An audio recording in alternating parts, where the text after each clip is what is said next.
వీడియోకి గ్లామర్ ఉండాలంటే డిస్క్లైమర్ వేయాలి. అంటే ఎస్.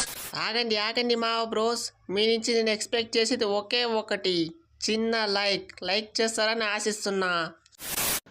అడవిలో ఉన్నవారికి ముఖ్య గమనిక, ఈరోజైతే పులి బోన్ల నుంచి తప్పించుకొనేసింది.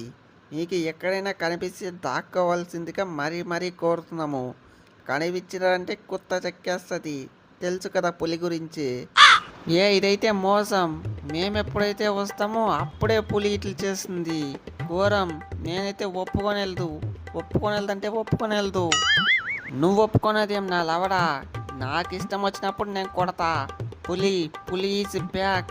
సెంచరీ లేపేసిన అట్లుంటుంది పులితోని.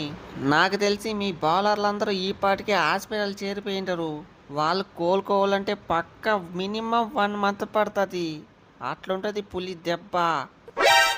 ఏచి మాకు ఐపీఎల్ ఆడాలనే మూడు ఉత్సాహమే దొబ్బింది. ఇక్కడి నుంచి ఇంక ఏం ఆడతామో ఏమో. ఐపీఎల్ సీజన్లో మీకు మాకు 2 మ్యాచ్లు లేదు, ఉన్నది ఒకే ఒక మ్యాచ్. ఇంకో మ్యాచ్ కనుక ఉండింటే బాగున్ను. పక్కా 300 కొట్టేవాళ్ళు. బతుక్కొంట్రి, మీ లక్ అనుకోవాలి. వామ్మో, వద్దు పులే వద్దు. ఈ ఒక్క మ్యాచే చాలులే, ఇంకో మ్యాచ్ ఎందుకు? ఇప్పుడైనా మాకు అట్లీస్ట్ ప్లే ఆఫ్స్కి పోయే ఛాన్స్ అన్నా ఉంది. మిగిలిన మ్యాచ్లు ఆడితే మీతో ఉండింటే కష్టమే. Thank you IPL. గాండ్రించిన పులి, హెడేక్ తెచ్చిన హెడ్డు, గుత్త పగల కొట్టిన కాటెరమ్మ కొడుకు, మలింగాల బౌలింగ్ చేసిన Eshan Malinga. Wow, what a performance. ఇది కదా మన సన్ రైజర్స్ నుంచి ఎక్స్పెక్ట్ చేసేది అందరూ. 1-2 ఈ సీజన్లో హ్యాట్రిక్ విక్టరీలు. పాయింట్స్ టేబుల్లో చూసుకున్నా కూడా 3వ ప్లేసు.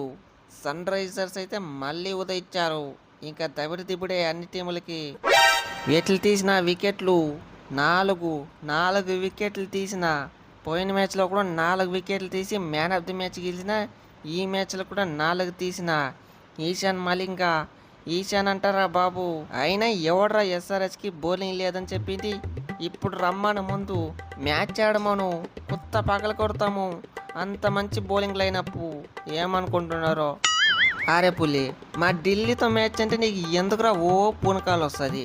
పోయిన సీజన్ కూడా అట్లే చేస్తేవి, ఈ మ్యాచ్లోనూ అట్లే చేస్తేవి. ఈ మ్యాచ్లో ఏకంగా సెంచరీనే. ఎందుకు మేము అంటే అంత బాగా చెప్పు. కేఎల్ బ్రో, నాకు నార్మల్గా ఏ టీం అపోనెంట్ అయినా పూనకాలు వైబ్రేషన్ వస్తుంది, కానీ ఢిల్లీ అంటే కొంచెం ఎక్స్ట్రా వస్తుంది. ఏమో నాకు తెలియ, మేబీ ఎక్స్ టీమ్ కదా అందుకేమో. ప్రతి ఒక్కరికి ఎక్స్ టీమో వై టీమో ఉంటుంది, కానీ మరి నీ అంత వైబ్రేషన్ వచ్చేంత ఎక్స్ టీమ్ అయితే ఎవరికి ఉండదు. మరి అట్లా బ్యాటింగ్ ఎట్లా చేస్తావు? ఏదో ఫ్లాష్ మ్యాన్ లాగా కొడతావు కదరా 6లు. ఏమరా అభిషేక్ ఇది? ఒకసారి క్రీజ్లో సెట్ అయితే నా మాట నేనైనా వేటాడి తినడమే. కేఎల్ బ్రో, మ్యాచ్ నీ నుంచినే పీకింది. ఈజీ రన్అవుట్ పులిది, నువ్వే మిస్ చేసి. నువ్వు కనుక రన్అవుట్ పులిని కనుక చేసేసి నింటే ఇంత రన్స్ వచ్చేదే కాదు, మ్యాచ్ కూడా ఈజీగా గెలిచిందము. నేనే కాదు, నితీష్ రాణా కూడా సింపుల్ క్యాచ్ అయితే ఓ డ్రాప్ చేసేసా.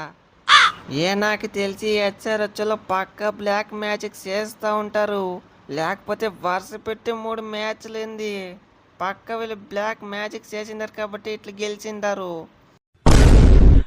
కమాన్ మై డియర్ కాటేరమ్మ కొడుకులు, ఇప్పుడు మనం రైట్ ట్రాక్ పైన వచ్చిందాము. వరుస పెట్టి 3 మ్యాచ్లు గెలిచిందాము. మనమైతే ఇదే కంటిన్యూ చేయాలి. మనమైతే ప్లే ఆఫ్స్కి పోయి కప్పు కొట్టాలి. జై కాటేరమ్మ కొడుకులు.